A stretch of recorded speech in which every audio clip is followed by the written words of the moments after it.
Hi second graders, it's Miss Tiao here, and I have the next installment of Mercy Watson. So this is the second book in the series, and it's called Mercy Watson Goes for a Ride. The author is Kate DiCamillo, and the illustrator is Chris Van Dusen. I'm going to read you the back of the book, which is the little summary, and so it's a good way to preview a book.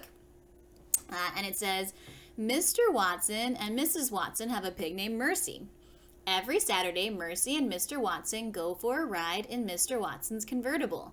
But one Saturday, things take a surprising turn, and a certain someone ends up behind the wheel. And then here in the cover, you can see Mr. Watson and Mercy are in Mr. Watson's convertible. A convertible is a car where you can take the top down, and it looks like Mercy is having a great time because she is smiling and her eyes are very wide. I wonder what will happen when they go for the ride. I wonder who is going to end up driving the car, because the back of the book gave us a little bit of a clue. While I'm reading the book, I want you to think to yourself how these characters are feeling and why. And I might stop and ask you some questions along the way.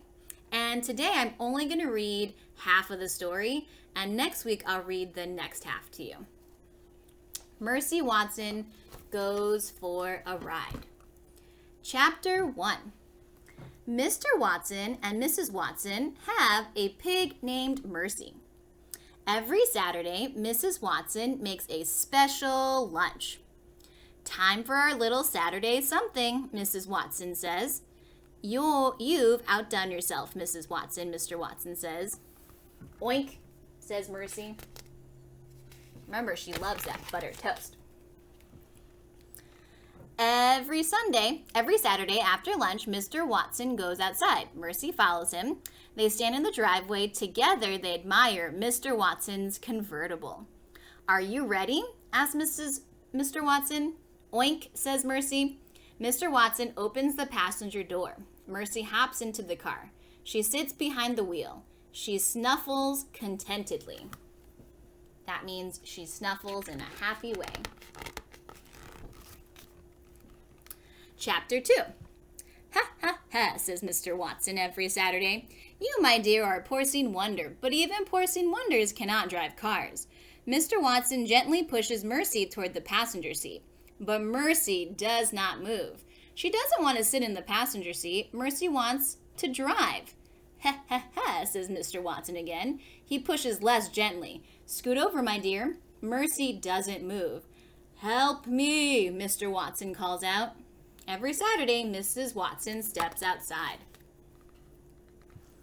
Darling, Mrs. Watson says, if you let Mr. Watson drive, I'll make you an extra helping of hot buttered toast. I'll have it waiting for you when you get back home. Mercy narrows her eyes. She loves hot buttered toast. She also loves extra helpings.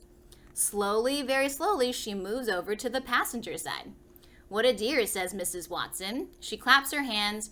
You're such a good sport, darling. Yes, says Mr. Watson. She most certainly is. He gets in the car and sits behind the wheel. He turns the key in the ignition. The Watson convertible rumbles to life. Chapter 3. Bon voyage, Mrs. Watson calls. Bon voyage, my dears. When you get home, we'll all have hot, buttered toast. Goodbye, Mrs. Watson, Mr. Watson shouts. Bon voyage means have a good trip. He backs the car out of the driveway very quickly. He does not look behind him. Mr. Watson is a forward-looking man. He doesn't believe in looking back. Oink, says Mercy. Already she is having a good time. And we're off, says Mr. Watson. We're off on an adventure. Here you can stop and think, how is Mercy feeling right now? And how do you know? What clues are you using?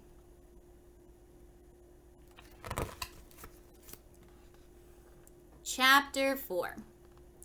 Eugenia Lincoln and baby Lincoln live next door to the Watsons.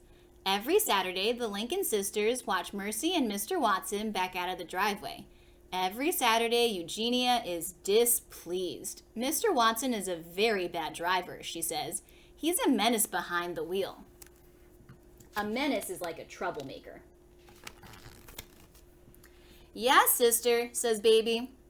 Furthermore, says Eugenia, it is my firm opinion that pigs should not be taken for rides in automobiles. Particularly that pig. That pig is a sly pig. I don't trust her. No, sister, says baby. Baby looks down the road. The car has disappeared. Mr. Watson and Mercy are gone.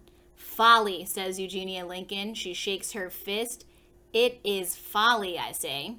Yes, sister, says baby. Folly is another word for trouble. But secretly, baby Lincoln thinks that a little folly wouldn't be a bad thing.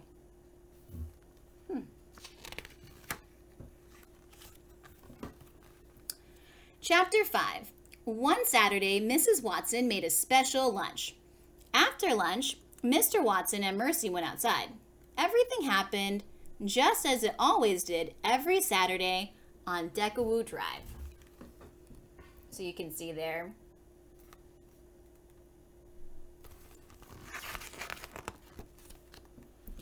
What folly, said Eugenia Lincoln. As usual, what nonsense. She paused. Eugenia waited for baby to say, yes, sister, but baby said nothing. Baby said nothing because baby was not there. Let's stop and make a prediction. Where do you think baby is? You can say, I think baby is because. So tell yourself out loud where you think baby is. Let's find out. Chapter 6. Officer Tomalello sat in his police cruiser. A pink convertible sped past him. Was that a pig?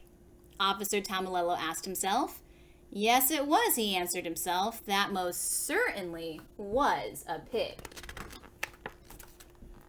Is it illegal to take a pig for a ride? Officer Tomalello asked himself. I don't believe it is, he answered. It is unusual, he continued, but unusual does not equal illegal. However, it is illegal to speed, and that vehicle was definitely speeding. Officer Tomalello turned on his flashing lights. He pulled out onto the highway. He followed the car with the pig in it.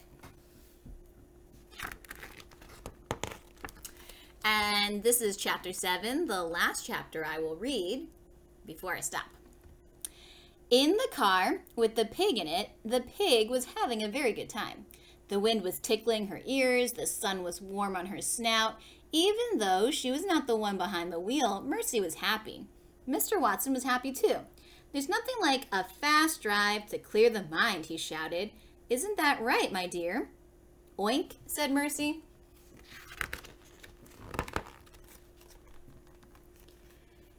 It is wonderful to go fast, said a voice from the back seat. Who said that? Said Mr. Watson. Me, said baby Lincoln. Mr. Watson looked over his shoulder. Hello, Mr. Watson, said baby. Oink, said Mercy. Hello, Mercy, said baby. What are you doing? Shouted Mr. Watson. I'm having a little adventure, said baby. I'm indulging in some folly. What does it look like Mr. Watson feels right here? You can think Mr. Watson feels because.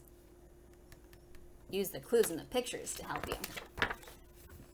Folly, said Mr. Watson. Mercy narrowed her eyes. Mr. Watson was looking over his shoulder at baby. He was not looking at the road. Mercy saw her chance. She gathered her strength. She leaped. Oof! Help, Mr. Watson said. Help me!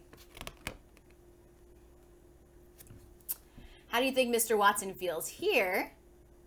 And why? And how do you think Mercy feels here and why? Woo-wee, Please, said baby Lincoln. What folly, what fun, what adventure. Please, said Mr. Watson, get off me. He pushed at Mercy with both hands, but Mercy did not move. She put her front hooves on the steering wheel, she was in the driver's seat, and she intended to stay there. And that is the end of the first half of Mercy Watson Goes for a Ride. You can think to yourself now, what do you think will happen next? You can make a prediction. What will happen with Mercy Watson driving the car? So you can say, I predict. And then when I see you next week in the video, you can find out what happens to Mercy Watson, Mr. Watson, and to Baby.